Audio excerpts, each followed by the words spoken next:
Good morning, student. Today we starting our first chapter, second part, meaning of microeconomics. Microeconomic means a small part of thing. Microeconomic thus deals with a small part of the national economy. It studies the economic action and behavior of individual units, such as an individual consumer, individual producer, or a firm, the price of a particular commodity or a factor, etc. Last part of our lecture हमने उसमें देखा था कि micro economics क्या है और macro economics क्या है, उसका हिस्टोरिकल रिव्यू क्या था वो हम लोग ने देखा था। अभी हम लोग को आज स्टडी करना है मीनिंग ऑफ माइक्रो इकोनॉमिक्स।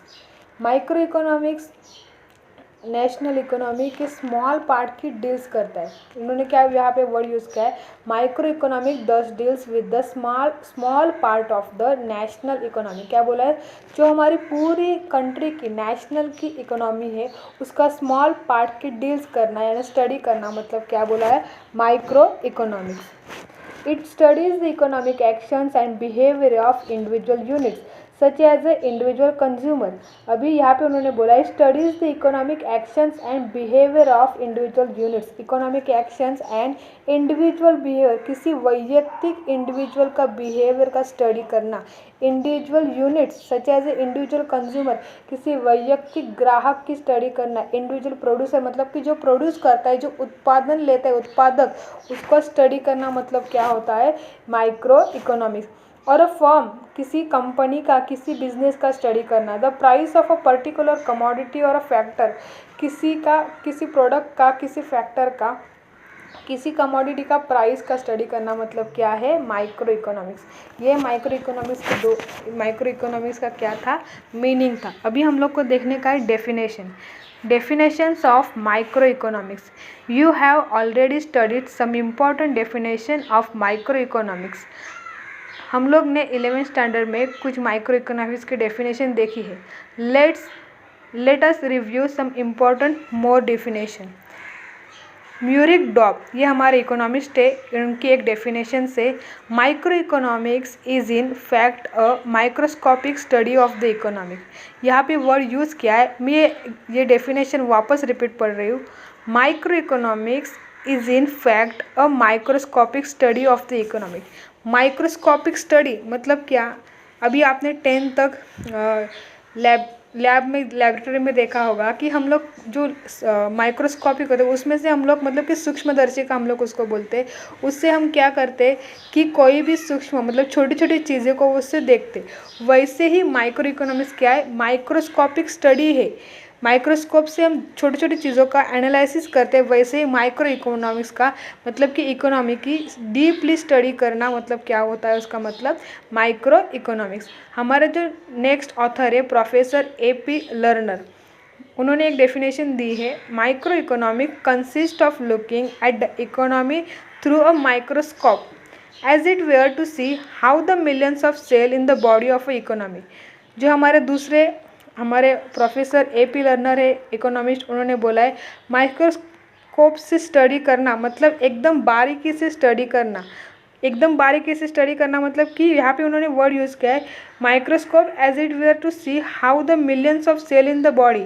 हमारे बॉडी में सेल्स मतलब कि पेशी बोलते हैं हम लोग उसको, वो कितने बहुत सारे मिलियन से उसका स्टडी करना मतलब कि माइक्रोस्कोपिक स्टडी करना। वैसे ही पूरे इकोनॉमी का इंडिविजुअली पार्ट में स्टडी करना मतलब हम उसको क्या बोलेंगे, माइक्रो इकोनॉमिक।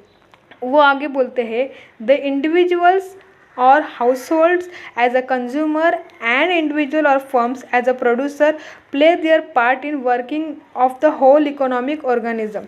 यहाँ पे इकोनॉमिक के लिए बॉडी ये वर्ड उन्होंने यूज़ किया, जैसे कि इंडिविजुअल, हम लोग individual consumer, individual factor, individual industry, individual interest, individual rent, इन सब का बारे में वैयक्तिक मतलब कि इंडिविजुअल स्टडी करते हैं, उसको हम लोग क्या बोलने वाले हैं, माइक्रो इकोनॉमिक्स।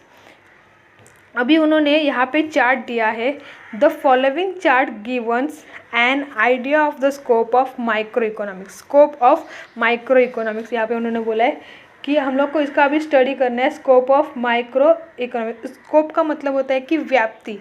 ये माइक्रो इकोनॉमिक्स की व्याप्ति यानी स्कोप क्या है। मैंने यहाँ पे आपको एक ट्री डायग्राम दिया है, उसमें फर्स्ट उन्होंने लिखा है theory of a product pricing. Theory of product pricing के दो पार्ट्स उन्होंने किए, demand analysis and supply analysis. अभी किसी भी चीज़ का प्राइस डिसाइड करना होता है तो मार्केट में वो प्रोडक्ट के लिए कितना डिमांड है तो ही उसका सप्लाई होगा, मतलब कितना उसका सप्लाई है, इससे उसका क्या फिक्स होता है, प्राइस फिक्स होता है। तो थ्योरी ऑफ प्रोडक्ट प्राइसिंग में हम लोग demand analysis and supply analysis देखेंगे। यह हमारे दो अलग से टॉपिक्स पे आगे जाके हमारे इसी 12th स्टैंडर्ड में सिलेबस में दो हमारे टॉपिक का नाम है demand analysis and supply analysis, हम लोग उसमें डीपली स्टडी करने वाले हैं। सेकंड है theory of factor pricing. Theory of factor pricing में उन्होंने फर्स्ट बोला है रेंट, वेजेस, इंटरेस्ट, प्रॉफिट। अभी ये देख कर ये चार चीज़ें मतलब सुनकर आपको कुछ याद आया होगा कि 11th स्टैंडर्ड में हम लोग ने फैक्टर्स ऑफ प्रोडक्शन देखा था। हमारे फैक्टर्स ऑफ प्रोडक्शन क्या क्या होते हैं, land, labour, capital, entrepreneur. Land, labour, capital and entrepreneur, ये चार हम लोग ने हमारे ये क्या है फैक्टर्स ऑफ प्रोडक्शन। ये चार ही चीज़ों का मिलाकर कंट्रीब्यूशन होकर हमारा क्या बन जाता है, प्रोडक्शन बन जाता है। अभी आपको पता है कि रेंट किसका रिटर्न है, मतलब कि लैंड के ऊपर हमें क्या देना पड़ता है, रेंट। वेजेस किसको रिटर्न में देना पड़ता है, वेजेस किसको हम किसको देते हैं, लेबर्स को देते हैं। और इंटरेस्ट किसको मिलता है, कैपिटल के ऊपर इंटरेस्ट देना पड़ता है। और एंटरप्रेन्योर को क्या होता है, प्रॉफिट। इसके बारे में भी हम लोग अभी आगे स्टडी करने वाले हैं। थर्ड वन उन्होंने बोला है थ्योरी ऑफ इकोनॉमिक वेलफेयर। उसको उन्होंने बोला efficiency in production, efficiency in consumption and overall economic efficiency. इसका हम लोग आगे के पॉइंट में स्टडी करने वाले। ये डायग्राम आपको समझ में आ गया। स्कोप ऑफ माइक्रो इकोनॉमिक्स के 3 पार्ट्स उन्होंने बोले, theory of product pricing, theory of factor pricing, theory of economic welfare. Starting में उन्होंने किया है theory of product pricing.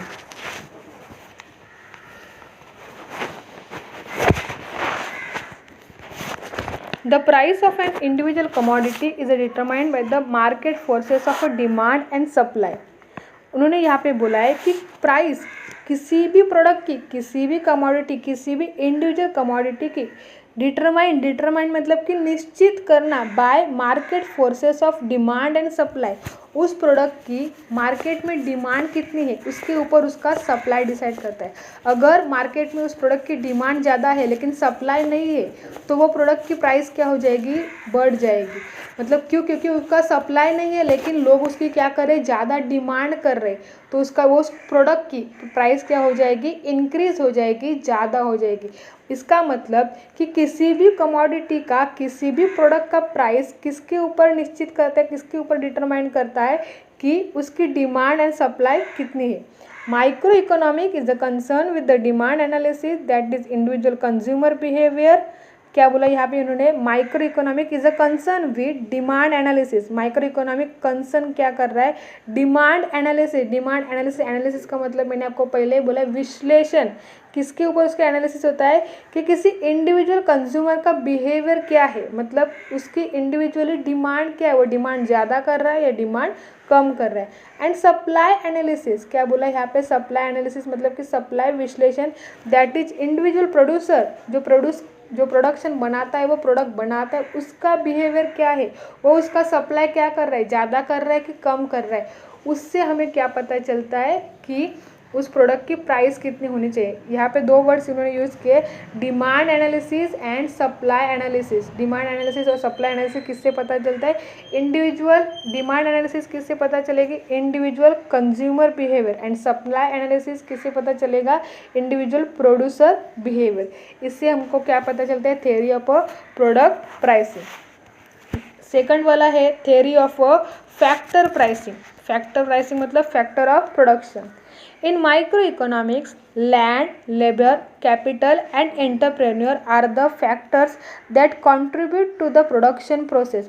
Production process के लिए हमें किसका contribution चाहिए, land, labor, capital and entrepreneur.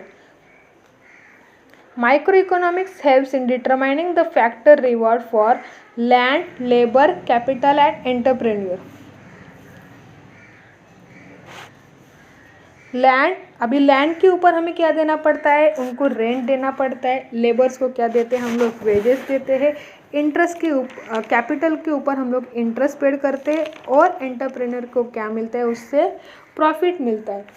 तो उन्होंने वही बोला, micro economics helps in determining the factors reward for land को क्या मिलेगा यहाँ पे, रेंट मिलेगा, लेबर को वेजेस मिलेगा, कैपिटल के ऊपर इंटरेस्ट मिलेगा, एंटरप्रेन्योर को क्या मिलेगा, प्रॉफिट मिलता है। तो हम लोग माइक्रो इकोनॉमिक्स में हर एक पार्ट्स का इंडिविजुअली स्टडी करते हैं।